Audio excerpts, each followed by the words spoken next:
A lo largo de los siglos, la Iglesia de Cristo se ha congregado semanalmente cada primer día de la semana para adorar al Señor.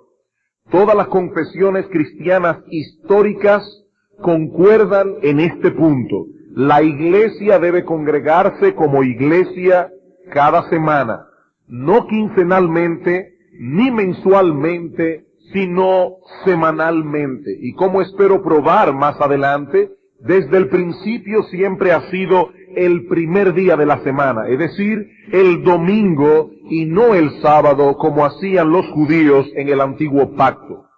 La pregunta que debemos hacernos es, ¿de dónde provino ese patrón? ¿Por qué nos congregamos como iglesia cada semana? ¿Por qué no lo hacemos quincenalmente, mensualmente, anualmente? ¿Es esto únicamente un asunto de tradición y costumbre o se trata de una clara dirección de Dios para su iglesia? Para responder esta pregunta y cualquier otra que tenga que ver con la vida y ministerio del pueblo de Dios en el Nuevo Pacto, no tenemos más que ir al Nuevo Testamento para ver lo que los apóstoles de Cristo enseñaron al respecto, ya que es a través de los apóstoles que Cristo, la cabeza de la iglesia, nos revela su santa y perfecta voluntad. La palabra apóstol significa literalmente un enviado con una misión particular en la que este hombre actúa investido con plena autoridad del que lo envió. Los apóstoles de Cristo en ese sentido representan a Cristo. Fueron investidos con su autoridad para dar a conocer a la iglesia la voluntad de su Redentor. Ellos son el instrumento a través del cual Cristo habla a la iglesia. Lo que ellos dejaron por escrito bajo inspiración del Espíritu Santo no es otra cosa que la palabra de Cristo mismo. Es por esto que Pablo nombra la Escritura en Colosenses capítulo 3, versículo 16 como la palabra de Cristo. Y escribiendo a los Efesios, compara la iglesia con un edificio que al igual que cualquier otra edificación posee un fundamento. ¿Y cuál es ese fundamento? Pablo dice, somos edificados sobre el fundamento de los apóstoles y profetas. Efesios 2:20. Estos hombres fueron escogidos por Cristo para ser instrumentos de su revelación. Estar sometidos a los escritos apostólicos, tal como los tenemos en el Nuevo Testamento, es estar sometidos a Cristo mismo, la cabeza de la iglesia. Y ahora volvemos a la pregunta que hicimos hace un momento atrás.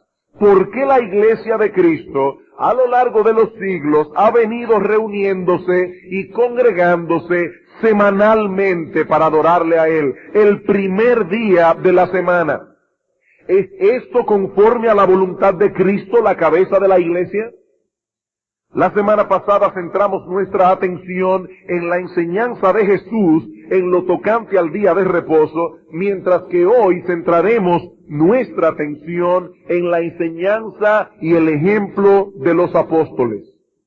Yo sé que algunas personas tienen cuestionamientos relacionados con la correcta observancia del día de reposo, cuestionamientos que trataremos en su debido momento. Pero, amados hermanos, lo primero que tenemos que hacer es establecer la doctrina. ¿Realmente tienen los cristianos el deber de guardar un día de reposo tal como se nos ordena en el cuarto mandamiento?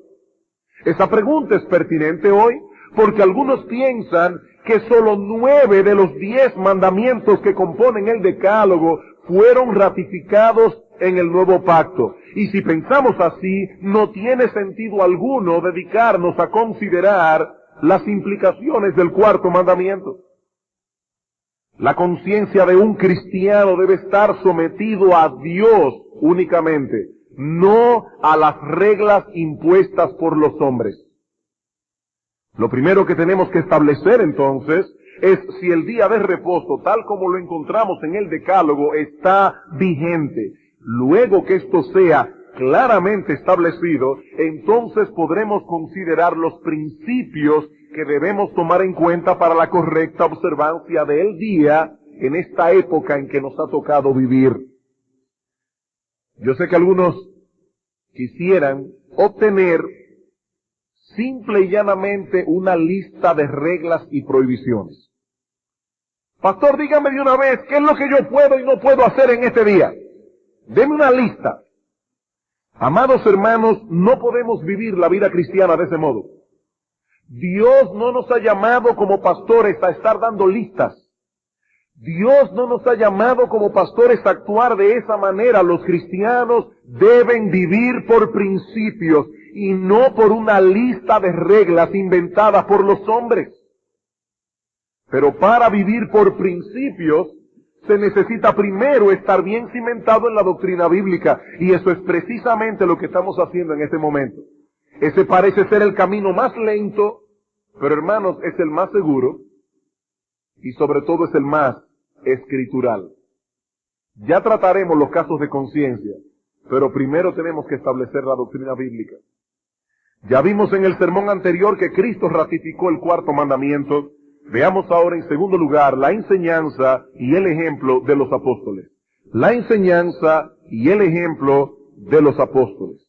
La enseñanza de los apóstoles tocante a la ley moral de Dios y por supuesto al cuarto mandamiento, podemos resumirla en 4 encabezados básicos. En primer lugar, los apóstoles de Cristo en el Nuevo Testamento enseñaron la vigencia permanente de la ley moral como norma de conducta, la cual incluye la ordenanza del día de reposo. Repito, los apóstoles enseñaron la vigencia permanente de la ley moral, la cual incluye la ordenanza del día de reposo. No nos detendremos mucho tiempo en este apunto, por cuanto hemos tratado esto en varias ocasiones a lo largo de esta serie.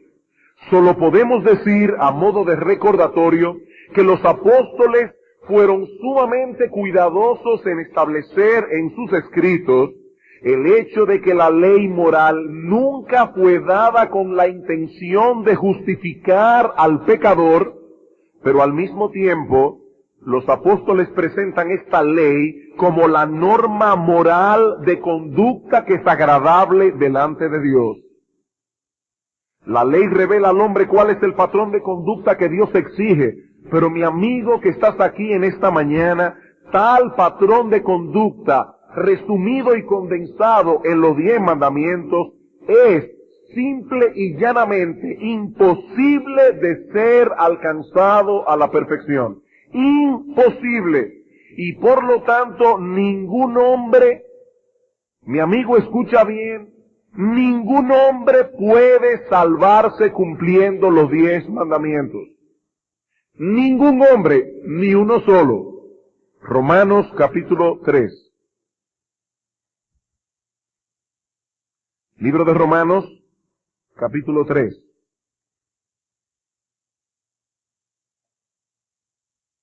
Romanos capítulo 3, versículo 19 al 20. Pero sabemos que todo lo que la ley dice, lo dice a los que están bajo la ley. ¿Quiénes están bajo la ley? Bueno, dice el texto, para que toda boca se cierre y todo el mundo quede bajo el juicio de Dios. Ya que por las obras de la ley ningún ser humano será justificado delante de Dios, es decir, guardando la ley, obedeciendo los mandamientos, ningún ser humano será salvo delante de Dios, porque por medio de la ley es el conocimiento del pecado. Y en el versículo 28 dice Pablo, concluimos pues que el hombre es justificado por fe sin las obras de la ley. No por fe más obediencia a la ley, no. Es por fe sin las obras de la ley. Por fe y solo por fe. Mi amigo, pretender salvarse guardando los 10 mandamientos es una locura. Dios no nos dio la ley para que fuésemos salvos por medio de ella. La ley más bien nos guía a la salvación al mostrarnos nuestra imposibilidad de salvarnos por nuestros propios medios. La ley nos guía al hacernos ver claramente que no podemos llenar la medida de esa norma de justicia. Así que la función de la ley, como dice Pablo en Romanos 3:20, el texto que leímos, es la de revelarnos nuestra condición pecaminosa. La ley revela el pecado que hay en nuestro interior. Y de ese modo nos mueve a buscar la salvación por medio de la fe en la justicia de Jesucristo. La ley nos muestra cuál es el patrón de vida que agrada a Dios. Pero hermanos, la ley no tiene poder en sí misma para ayudarnos a obedecer esa norma de conducta. El problema entonces no está en la ley, el problema está en nosotros. La ley, dice Pablo, es santa, justa y buena. Nosotros por naturaleza somos impíos e injustos. Así que no hay nada malo en la ley. La ley moral es un reflejo del carácter santo de Dios. Lo que ella exige es correcto, pero nosotros no podemos por nuestras propias fuerzas llenar a cabalidad esas exigencias. Como hemos dicho otras veces, citando las palabras de otro siervo de Dios, la ley es un buen capitán, pero la carne es un mal soldado. Pero la ley es un buen capitán. Así que lo primero que debemos entender en cuanto a la ley moral es que ésta no fue dada como un medio de justificación para el pecador. No somos salvos por cumplir la ley, sino por medio de la fe en la persona y la obra de nuestro Señor Jesucristo. Pero esa salvación que se obtiene gratuitamente por gracia por medio de la fe, y solo por medio de la fe, incluye una obra de santificación a través de la cual el Espíritu Santo nos capacita para vivir a la luz de esa norma de justicia resumida y condensada en el Decálogo. El creyente verdadero obedece a Dios, no perfectamente, no. De este lado del cielo, nunca perfectamente, pero sí sinceramente. Y la ley moral continúa siendo la norma de desobediencia. En 1 Corintios capítulo 9, versículo 21, el apóstol Pablo declara estar bajo la ley de Cristo. Yo estoy bajo la ley de Cristo. Y esa declaración es bien interesante, porque ocurre inmediatamente después de afirmar que él no estaba atado a las leyes ceremoniales de los judíos, que él más bien echaba a un lado todas esas regulaciones dietéticas de los judíos, que no podían comer carne de esto, que no podían comer carne de aquello. Pablo dice, yo echo a un lado esa ley con tal de ganar a los gentiles para el evangelio. Yo no estoy atado a la ley ceremonial, dice Pablo, pero yo estoy bajo la ley de Cristo. Yo no estoy sin ley. Comentando acerca de este pasaje, dice John MacArthur, para evitar ser malentendido, Pablo deja claro que él no estaba hablando acerca de ignorar o violar la ley moral de Dios. Los 10 mandamientos y todas las otras leyes morales han sido más bien fortalecidas bajo el nuevo pacto, dice MacArthur. Por eso es que Cristo dice, si vuestra justicia no fuere mayor que la de los escribas y fariseos, eso es que ustedes no son salvos. No menor, mayor. Si vuestra justicia no es mayor que la de ellos, no te engañes, es que tú no eres salvo. En Romanos capítulo 7, versículo 12, Pablo dice que la ley moral es santa, justa y buena. Y luego en el versículo 22 de Romanos 7, Pablo nos dice, en el hombre interior yo me deleito en la ley de Dios. Y en el capítulo 13 de esta misma carta a los romanos, en los versículos 8 al 10, el apóstol Pablo dice a estos creyentes de Roma que los 10 mandamientos constituyen la norma a través de la cual podemos evaluar nuestro amor por otros. Hermanos, ¿qué significa amar a una persona? Mi amigo que estás aquí en esta mañana, ¿qué significa realmente amar a una persona? El apóstol Pablo responde en Romanos 13, significa no violar en perjuicio suyo ninguno de los mandamientos que encontramos en el Decálogo. Eso es amar. Dice Pablo en Romanos 13:10, el amor no hace mal al prójimo. Así que el cumplimiento de la ley es el amor. Eso es el amor, el cumplimiento de la ley. Es por eso que escribiendo a los Efesios, Pablo no duda en citar el 5º mandamiento como la norma de conducta que Dios espera de los hijos en su relación con sus padres. Hijos, honrad a vuestros padres, porque esto es justo. La ley moral no ha sido abrogada como norma de conducta, porque esa ley es un reflejo del carácter santo de Dios y ese carácter es inmutable, ese carácter no cambia. Y si esa ley continúa siendo la norma de vida que es agradable delante de Dios, el 4º mandamiento continúa vigente porque el decálogo es una unidad. Amados hermanos, este punto es importante. El decálogo es una unidad. No se trata de 10 leyes. Se trata de una ley con 10 acápites.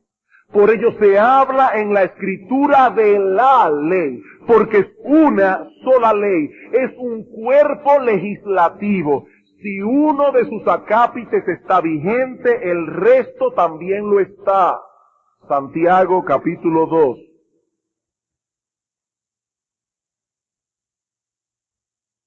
Santiago capítulo 2, versículos 10 al 11. Porque cualquiera que guardare toda la ley, pero ofendiere en un punto, se hace culpable de todo. Ahora, hermanos, ¿de qué ley está hablando Santiago aquí? El versículo 11 no deja dudas, porque el que dijo no cometerás adulterio, también ha dicho no matarás. Ahora bien, si no cometes adulterio pero matas, ya te has hecho transgresor, no de un mandamiento, no, te has hecho transgresor de la ley. De la ley. ¿Por qué? Porque la ley es una unidad. El comentarista Kistemaker dice al respecto: ciertamente la ley consta de numerosos mandamientos, pero transgredir uno de ellos significa transgredir la ley de Dios. Si me martillo el pulgar, no solo me duele el pulgar, sino todo el cuerpo. De igual modo, si quebranto uno de los mandamientos, peco contra toda la ley de Dios. Eso es lo que Santiago está diciendo aquí. Y uno de los mandamientos contenidos en esa ley es: acuérdate del día de reposo para santificar. El patrón de apartar un día de cada 7 para la adoración a Dios y el descanso de nuestros cuerpos continúa vigente. Lo mismo que no matarás, no hurtarás, no cometerás adulterio, etc. El ser cristiano no es una licencia para pecar. Nosotros no somos como el agente 007. No tenemos licencia para pecar. Bueno, ya yo soy salvo, yo voy al cielo. Ya no importa lo que yo haga, como quiera he sido justificado por la justicia de Cristo.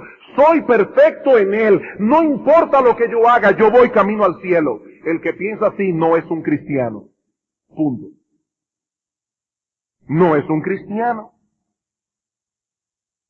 La enseñanza de los apóstoles tocante a la vigencia de la ley moral de Dios es una prueba de la vigencia del 4º mandamiento. Si la ley moral continúa siendo la norma de justicia que es agradable delante de Dios, continúa siendo justo el apartar un día de cada 7 para la adoración a Dios, y continúa siendo un pecado no hacerlo. Porque en 1 de Juan capítulo 3 versículo 4, Juan nos dice: el pecado es infracción de la ley. Ya no hay ley, ya no hay pecado. Ya no hay ley, ya no hay pecado. En la época del generalísimo Rafael Leonidas Trujillo Molina, se dictaminó una ley que estaba prohibido mendigar en la calle. Pero yo no sé si esa ley está vigente, pero que yo sepa, nadie lo cogen preso por eso. Si una ley no está vigente, ya nadie es culpable de transgredirla, no está vigente. Bueno, Juan dice que es pecar transgredir la ley. La ley ya no está vigente, pues ya no hay pecado. El concepto de pecado se acabó, ya no hay pecado. Usted puede matar, adulterar, robar, y nada de eso está mal porque no hay ley. Ahora yo me pregunto, ¿es eso lo que enseña el Nuevo Testamento? Pablo dice: no, por medio de la ley es que viene el conocimiento del pecado. por medio de la ley moral de Dios. Segundo principio, o segundo encabezado, en cuanto a la enseñanza de los apóstoles. El principio regulativo de la adoración,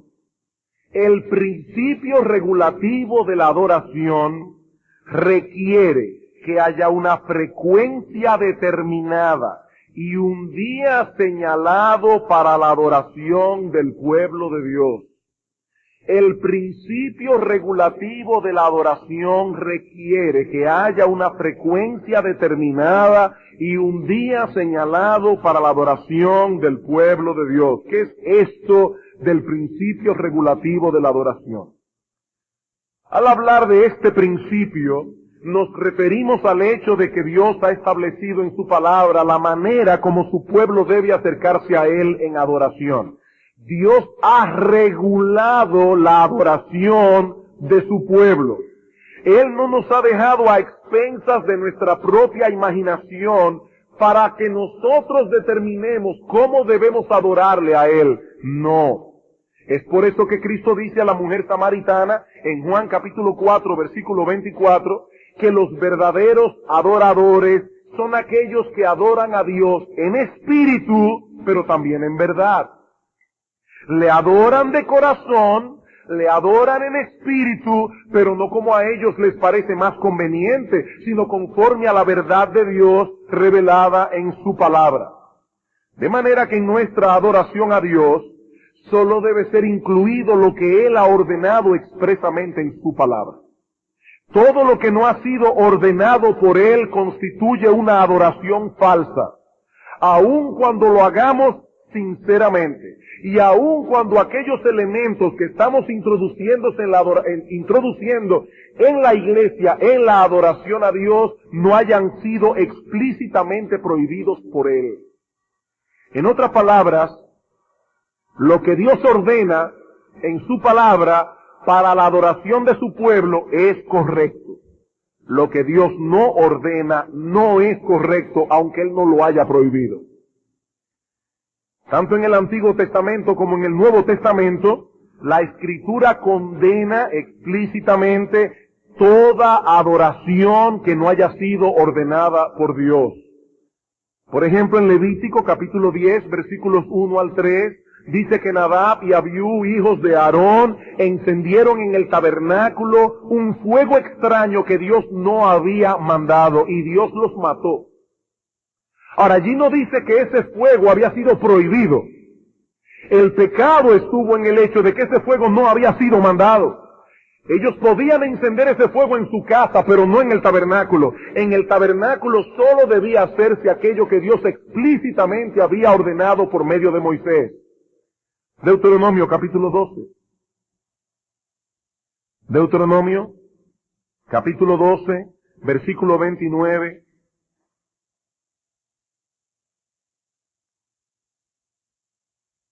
Hasta el 32, dice la palabra de Dios: cuando Jehová tu Dios haya destruido delante de ti las naciones a donde tú vas para poseerlas y las heredes y habites en su tierra, guárdate que no tropieces yendo en pos de ellas, después que sean destruidas delante de ti. No preguntes acerca de sus dioses diciendo, de la manera que servían aquellas naciones a sus dioses, yo también les serviré. No harás así a Jehová tu Dios, porque toda cosa abominable que Jehová aborrece hicieron ellos a sus dioses, pues aún a sus hijos y a sus hijas quemaban en el fuego a sus dioses. Cuidarás de hacer todo lo que yo te mando. No añadirás a ello ni de ello quitarás. Pueblo mío, cuidado. Solo lo que yo te mando. Mateo capítulo 15. ¿Qué nos enseña el Señor Jesucristo en el Nuevo Testamento? El mismo principio. Mateo capítulo 15, versículos 7 al 9. Cristo aquí hablando a los fariseos que tenían un montón de reglas que Dios no había mandado. Dice: hipócritas, 15:7, bien profetizó de vosotros Isaías cuando dijo: este pueblo de labios me honra, mas su corazón está lejos de mí, pues en vano me honran, enseñando como doctrinas mandamientos de hombres. Y en Colosenses capítulo 2, versículo 23, el apóstol Pablo critica cómo en los colosenses estaban escuchando maestros falsos que estaban introduciendo en la iglesia un culto voluntario. Y esa palabra culto voluntario en griego significa literalmente religión autoinventada. En 1 Timoteo capítulo 3, versículos 14 y 15, el apóstol Pablo dice: Timoteo, esto te escribo, aunque tengo la esperanza de ir pronto a verte, para que si tardo, sepas cómo debes conducirte en la casa de Dios, que es la iglesia del Dios viviente, columna y baluarte de la verdad. Timoteo, cuidado. En la iglesia solo debes hacer aquello que es la voluntad de Cristo, la cabeza de la iglesia. Ahora, hermanos, a la luz de este principio, el principio regulativo de la adoración, surgen algunas preguntas interesantes que tienen que ver con el tema que estamos tratando aquí. Sabemos que la iglesia del Nuevo Testamento se reunía en base a una frecuencia determinada y en un día determinado. Ahora yo me pregunto, ¿cuál debe ser esa frecuencia? ¿Debemos suponer que Dios ha dejado al hombre determinar un asunto tan importante? ¿Por qué razón, a lo largo de los siglos, la iglesia de Cristo ha mantenido el patrón de congregarse una vez a la semana? ¿Por qué? Fue que un grupo de gente se reunió y dijo: mira, a mí me da como cosa pasar tantos días sin vernos, vamos a hacer una vez a la semana. ¿Fue así? ¿Y cómo fue que se determinó que fuera el domingo? Y no el jueves, o el sábado como hacían los judíos en el antiguo pacto. Hermanos, es absurdo pensar que Dios se haya preocupado de tal modo por las cosas concernientes a su adoración, pero que no haya determinado un día específico para adorarle. Eso no solo es absurdo, eso crearía un verdadero caos en las iglesias. Yo quiero adorar los jueves. A mí como que el domingo yo me levanto medio raro, no sé. El jueves que yo voy a ir a adorar. Sí, pero es que la iglesia se reúne el domingo. O yo me voy de viaje y quiero saber, quiero adorar en una iglesia, pero llegué el sábado. Y cuando llamo iglesia bautista, no, es que nosotros nos reunimos los viernes, ya pasó. Hermanos, eso crearía un caos en las iglesias.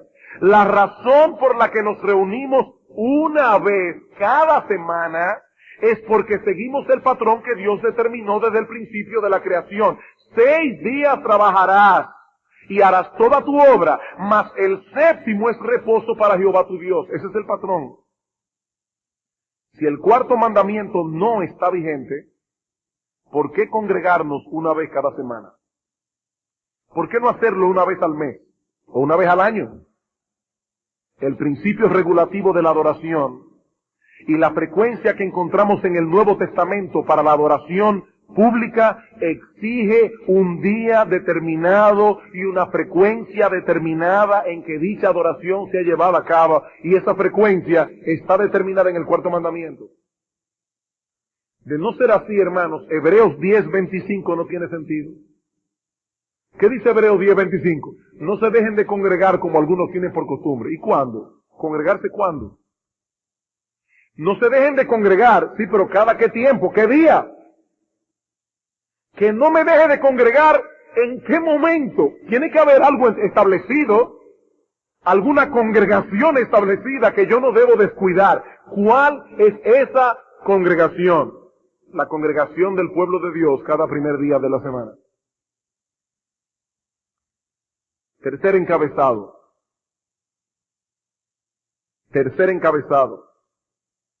El ejemplo apostólico establece la frecuencia y el día que la iglesia debía seguir en su adoración. El ejemplo apostólico establece la frecuencia y el día en que la iglesia debía o debe adorar a Dios semanalmente. No solo encontramos en el Nuevo Testamento la doctrina apostólica concerniente a la ley moral y el principio regulativo de la adoración, sino que también nos encontramos con el ejemplo que ellos dejaron establecido. Y aquí quiero que veamos brevemente 3 textos. Hay un cuarto texto muy importante que tendremos que verlo la semana próxima. Pero quiero ver 3 textos claves en esta mañana. En primer lugar, Hechos, capítulo 20, versículos 7 al 12. El primer día de la semana, es decir, el domingo, reunidos los discípulos para partir el pan, Pablo les enseñaba, habiendo de salir al día siguiente, y alargó el discurso hasta la medianoche.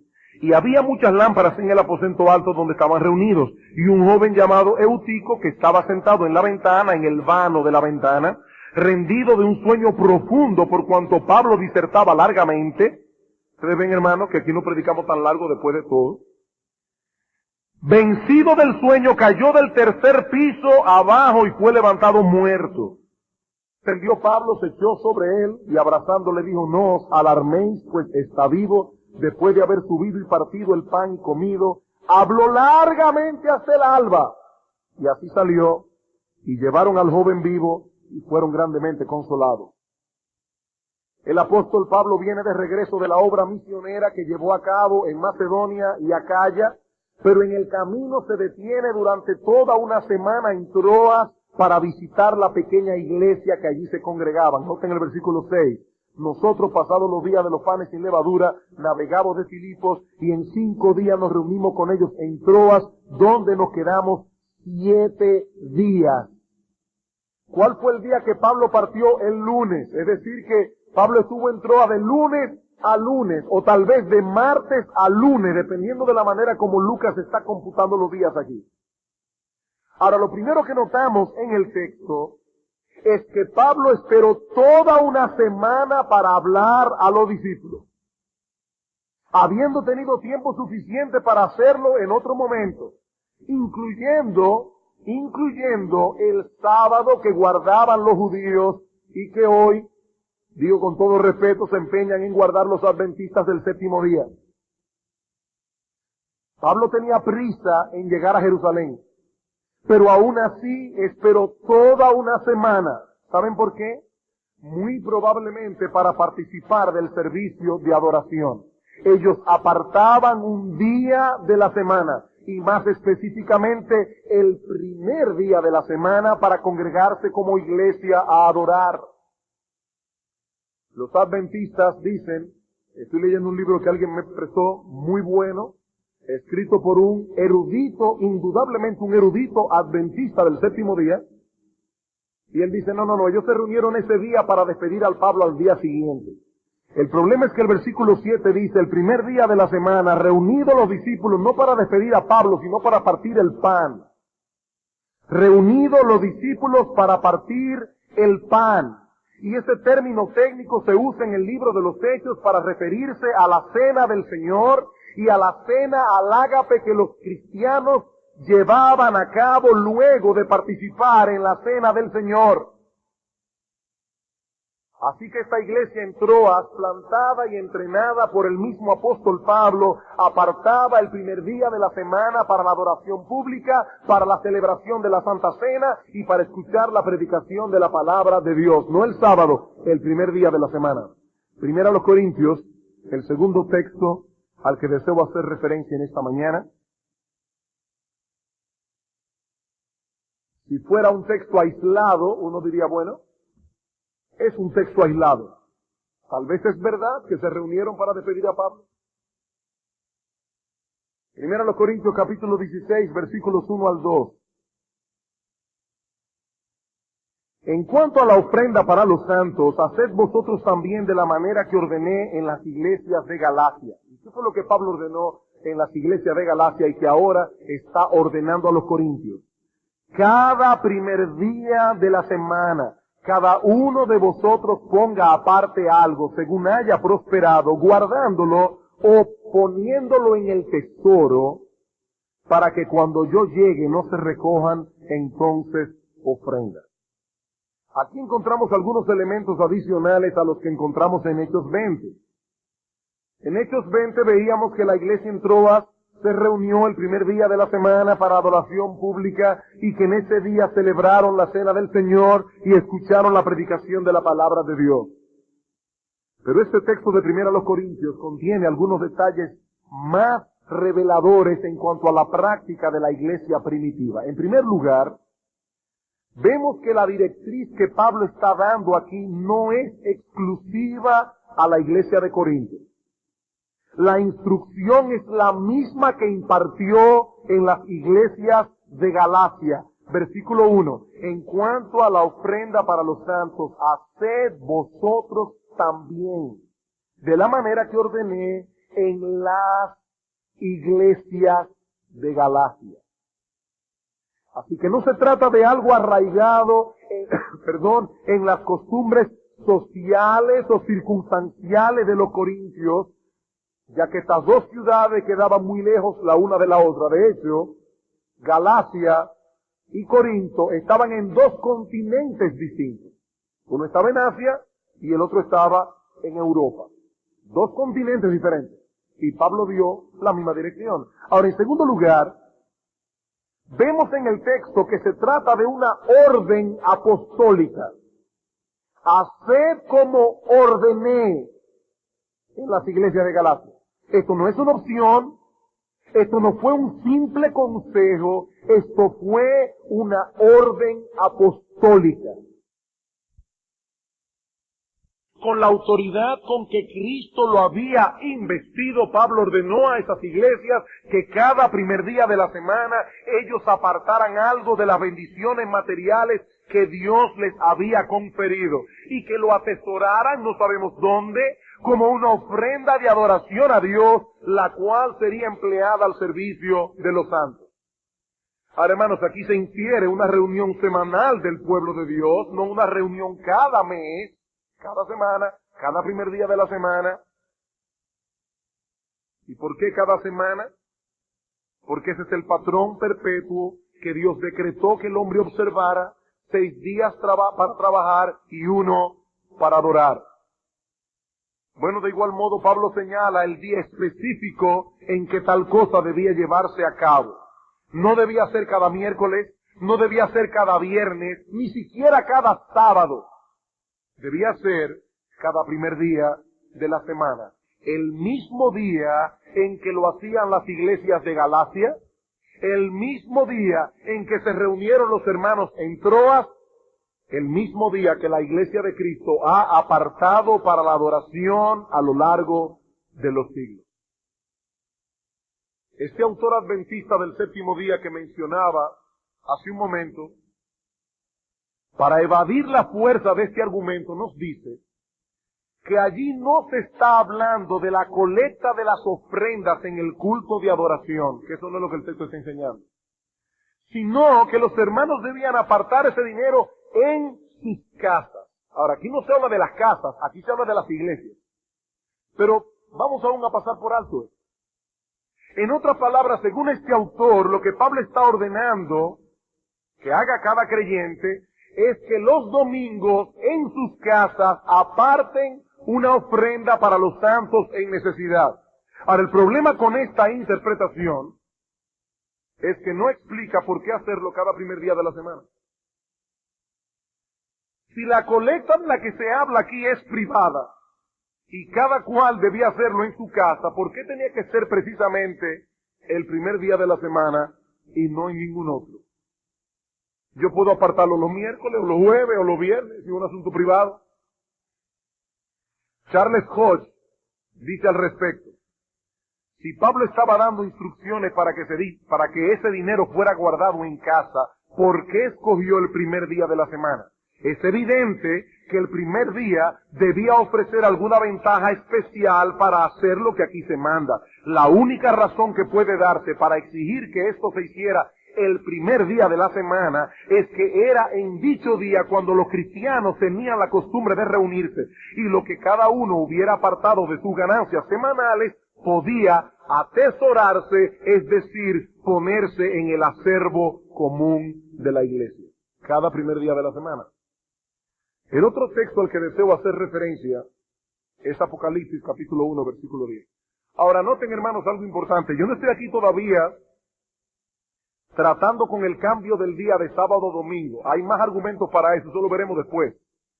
Yo solo quiero establecer el hecho de que los apóstoles con su ejemplo establecieron que la iglesia de Cristo debía reunirse una vez a la semana, el primer día de la semana. Y ese es el patrón que establece el cuarto mandamiento. Eso es lo que yo quiero demostrar hoy aquí. Apocalipsis capítulo 1, versículo 10.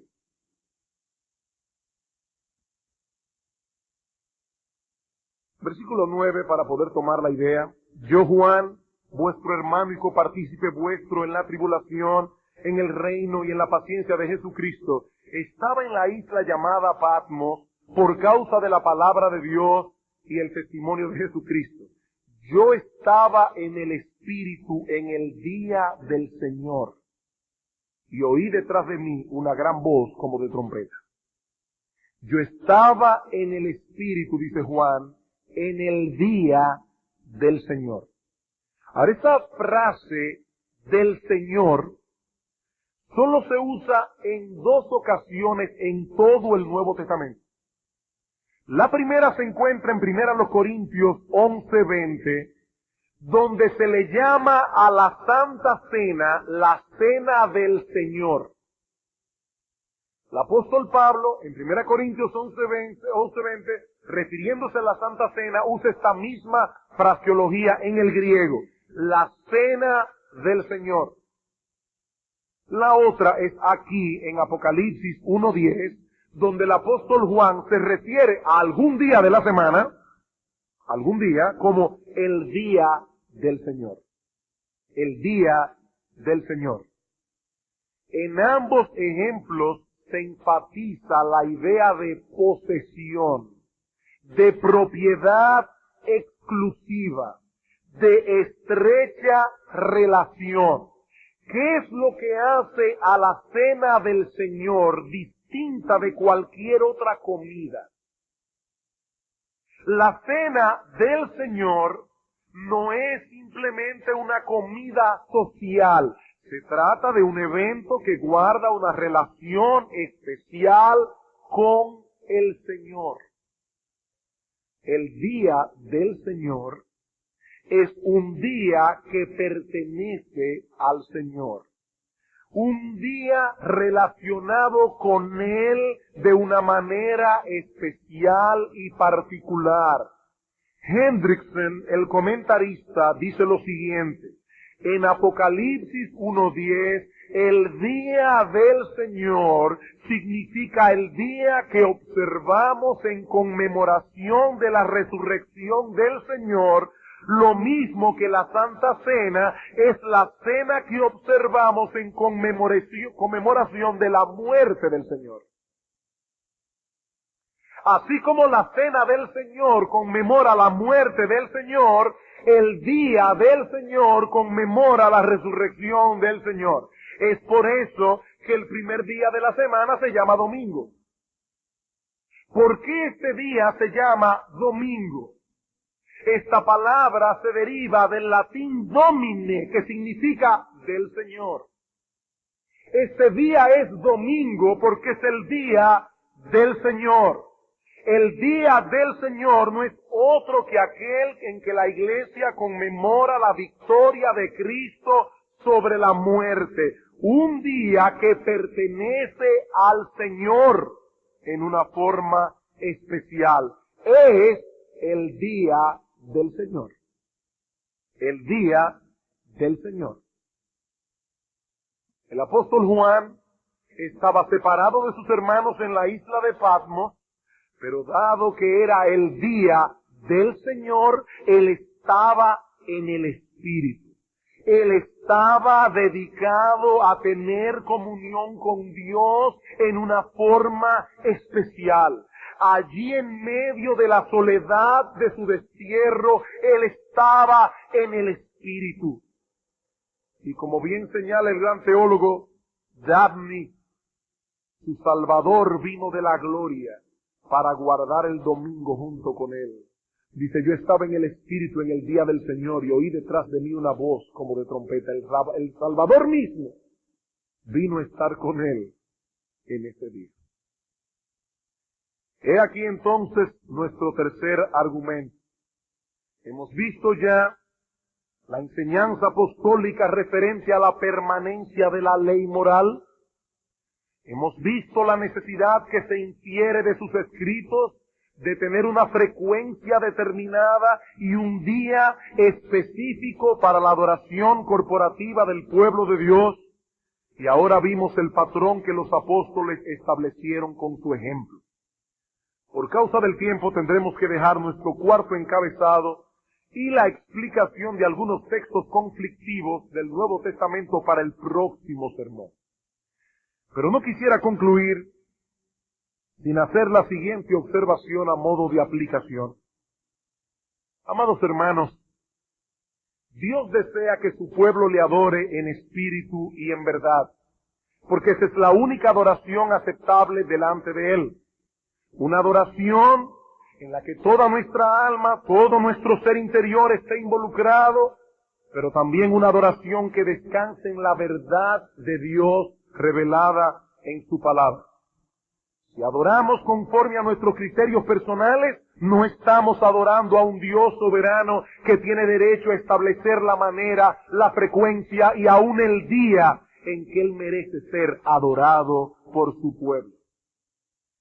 Amados hermanos, estamos aquí en este día y no en ningún otro día porque nuestro Dios así lo ha determinado. Y Él así lo ha determinado porque para eso es Dios. No basta con adorarle en espíritu, tenemos que adorarle también en verdad. Y la verdad concerniente a este día fue ejemplificada por Dios en el paraíso, fue codificada en el Sinaí. 6 días trabajarás y harás toda tu obra, mas el séptimo día, es decir, el que le sigue a esos 6, es reposo para Jehová tu Dios. Los apóstoles siguieron ese patrón sin explicación alguna porque no había nada que explicar. Ellos estaban asumiendo la permanencia de ese patrón establecido por Dios desde el principio de la creación. 6 días para trabajar, 1 para descansar, tener comunión con Dios y cuidar de nuestras almas. Hermanos queridos, voy a repetir lo mismo que he dicho en ocasiones anteriores. La esencia de este mandamiento no es difícil de entender. Sabemos que van a surgir problemas de conciencia a la hora de aplicar el mandamiento, y eso pasa con todos los otros mandamientos. Sabemos que habrá problemas de conciencia a la hora de aplicar el mandamiento a situaciones particulares. Y yo les suplico, mis queridos hermanos, que tengan paciencia hasta que lleguemos a la consideración de los principios que debemos aplicar en tales casos de conciencia. Pero mis queridos hermanos, no permitan que las inquietudes relacionadas con este asunto les robe las bendiciones claras que Dios tiene reservadas para nosotros en la correcta observancia de este mandamiento. No permitan que discusiones sobre detalles nos hagan perder el foco de deleite y de gozo que debemos experimentar al contar con un día completo para dedicarlo a aquel a quien ama nuestra alma. Eso fue lo que sucedió con los fariseos. Los fariseos perdieron la perspectiva. Estaban tan preocupados por los detalles que perdieron la esencia. Y en vez de usar el día de reposo para deleitarse en la comunión con Dios, para cuidar de sus almas, para hacerle bien a otros, dedicaron ese día para perseguir a Jesucristo, para ver en qué podían atraparlo y así poder acusarle. Eso sería lo mismo que salir de la iglesia en el día del Señor, acabando con medio mundo y discutiendo acremente con todo el que se me oponga porque yo no estoy de acuerdo con lo que se predicó. Qué buen espíritu en el día del Señor. En vez de preservar la paz y la unidad, gozándome en aquello en lo que estoy de acuerdo, y examinando más cuidadosamente aquello en que difiero, pidiendo en oración más luz y aún hablando luego con el pastor para discutir el tema con él en un espíritu correcto, abiertamente. Queridos hermanos, no perdamos de vista la esencia del cuarto mandamiento. Este es un día de deleite, este es un día de gozo, un día en que podemos dedicarnos a la comunión con Dios sin los impedimentos comunes que encontramos en el resto de la semana. Por favor, no dejen que los detalles les hagan perder la esencia. El problema que podemos experimentar con esta doctrina en un momento dado, y a todos nos puede pasar esto,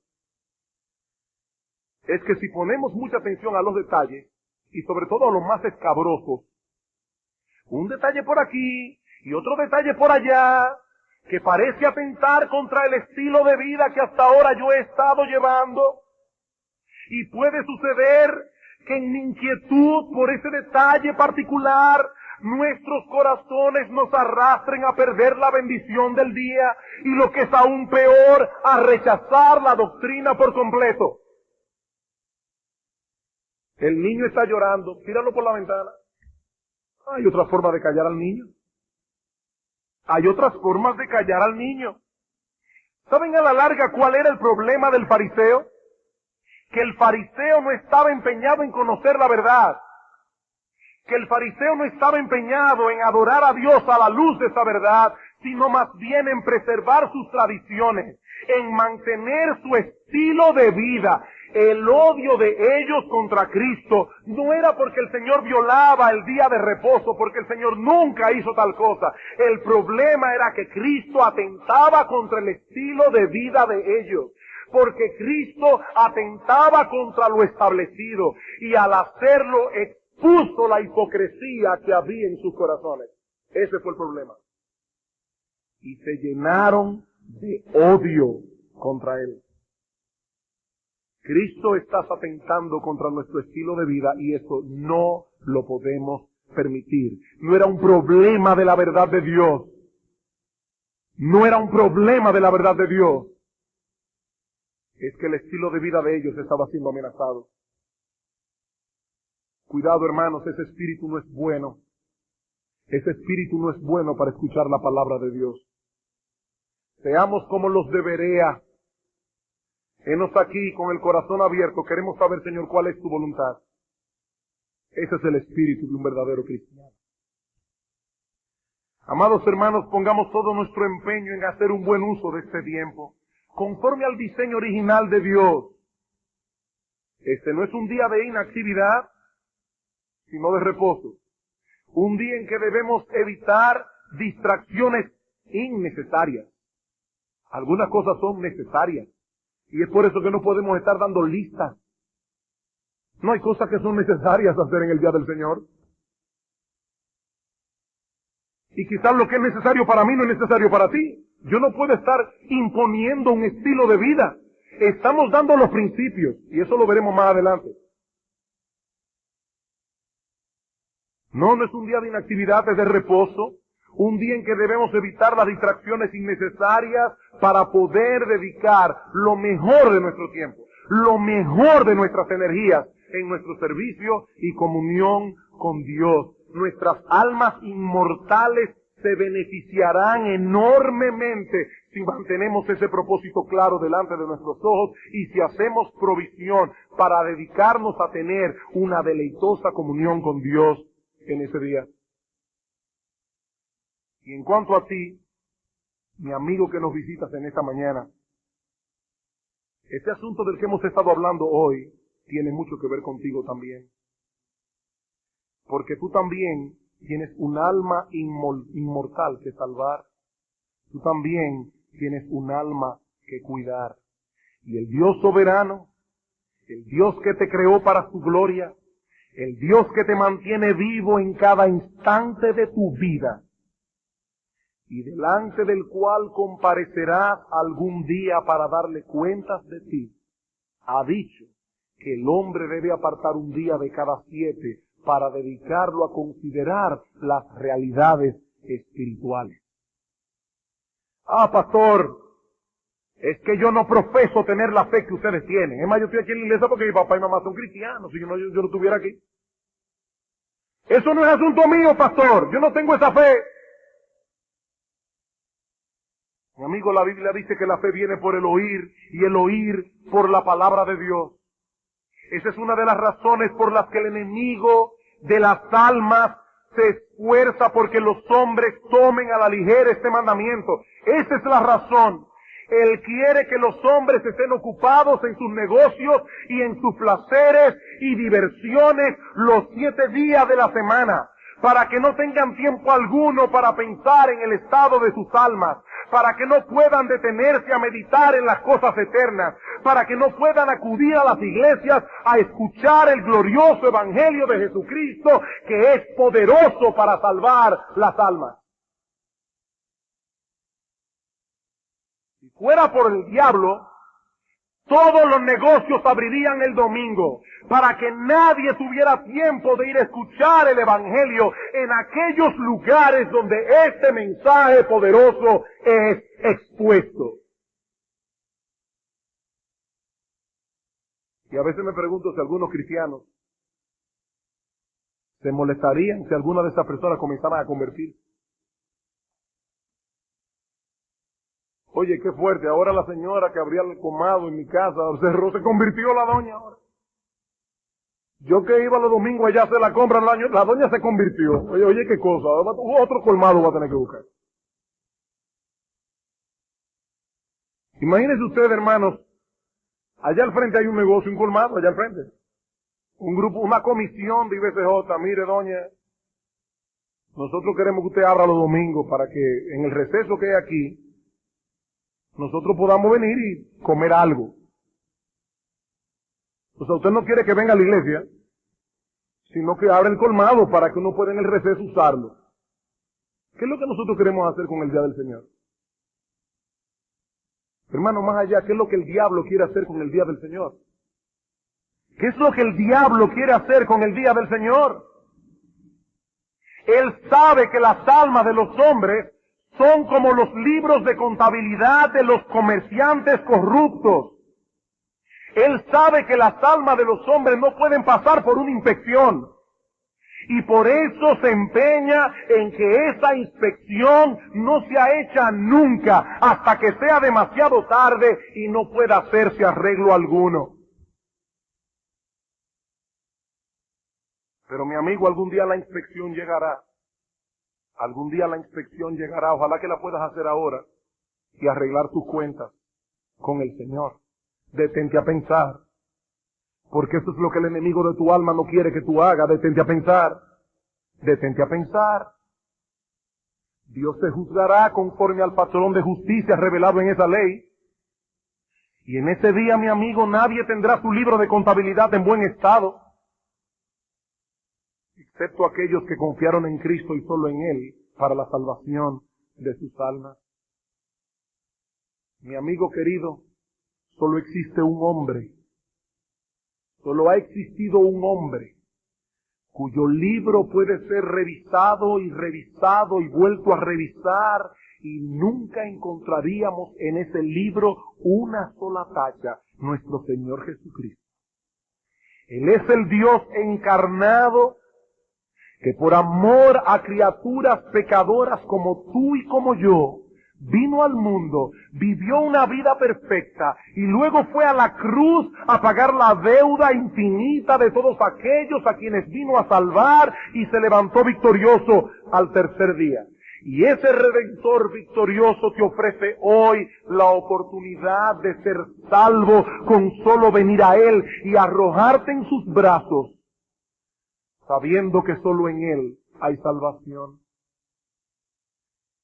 Cristo, mi amigo, te ofrece hoy hacer un intercambio. Cristo te ofrece hoy hacer un intercambio. Tú confías en Él y solo en Él para la salvación de su alma, y Él a su vez se ha comprometido a poner en tu libro de contabilidad su justicia perfecta por medio de la fe, para que tú seas salvo. Para que aquel día, cuando los libros sean abiertos, lo que va a aparecer en ese libro es una mancha roja, la sangre de Jesucristo que nos limpia de todo pecado.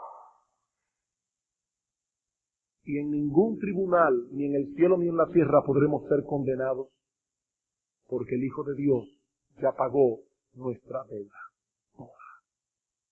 Al que no conoció pecado por nosotros, Dios lo hizo pecado para que nosotros fuésemos hechos justicia de Dios en Él. Él fue muerto en la cruz. Él recibió la ira de Dios para que nosotros hoy pudiésemos ser bendecidos con la salvación. Mi amigo, ese es el glorioso mensaje del Evangelio. Salvación gratuita por medio de la fe. Pastores, que yo no sé cómo creer. ¿Alguna vez ha visto a un hombre cansado que no sepa cómo sentarse en una silla? ¿O te imaginas a un náufrago en alta mar que se resiste a subir en la tabla que tiene delante con la excusa de que él no sabe cómo encaramarse en ella? Mi amigo, creer es confiar. Creer es confiar. Y la invitación que te hace el Evangelio hoy, en esta mañana, a ti, mi amigo, no lo oigas para todo el mundo, es a ti que te estoy hablando, a ti, inconverso, a ti, joven que estás sentado, a ti, amigo adulto, a ti que estás en medio nuestro. Hoy la invitación es que confíes en Cristo para la salvación de tu alma. Es que vengas a Él clamando perdón y misericordia, sabiendo que Él hizo una obra perfecta de redención por medio de su vida, de su muerte y de su resurrección. Sabiendo, mi amigo, que no existe otro medio, no existe otro medio a través del cual los hombres pueden ser salvos. Sabiendo, mi amigo, que Él es un Dios lleno de bondad, un Dios lleno de compasión, que no echará a nadie fuera por más negros que sean sus pecados.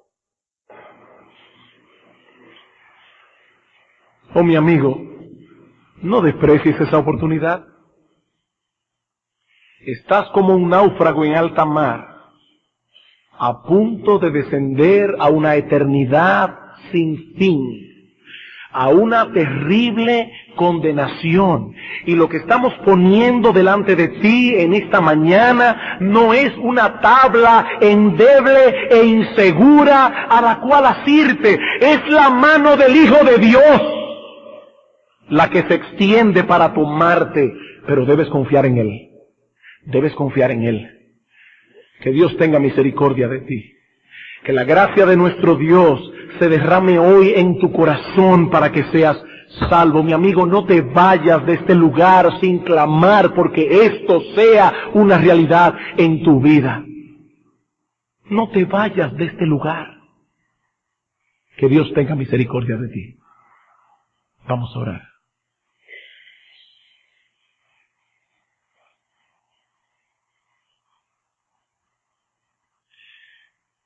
Oh Padre nuestro que estás en los cielos. Oh bendito Señor. Como quisiéramos, Padre, ver las almas venir a los pies de Jesucristo. Padre, qué privilegio tú nos das como iglesia cada domingo de poder predicar a tantas personas. Señor, pero eso también es una carga en nuestro corazón. Porque vemos a algunos venir cada domingo, y irse de este lugar con el corazón endurecido. Señor, ten misericordia. Oh Dios, te imploramos por amor a tu Hijo que derramó su sangre en la cruz. Padre, ven por tu Espíritu y aplique esta palabra con poder en los corazones de los inconversos que están aquí. Señor, mira a nuestros hijos. Oh Dios, mira a nuestros hijos. Mira a nuestros amigos, mira a nuestros familiares. Ten misericordia, Señor, ten misericordia. Y ayúdanos, oh Padre, para que cada primer día de la semana sea un nuevo acercamiento de nuestras almas a ti. De manera que podamos decir como la autora de aquel hermoso himno: oh Señor, si yo te amaba antes, ahora te amo más. Padre, bendícenos en este día. En Cristo te lo imploramos. Amén.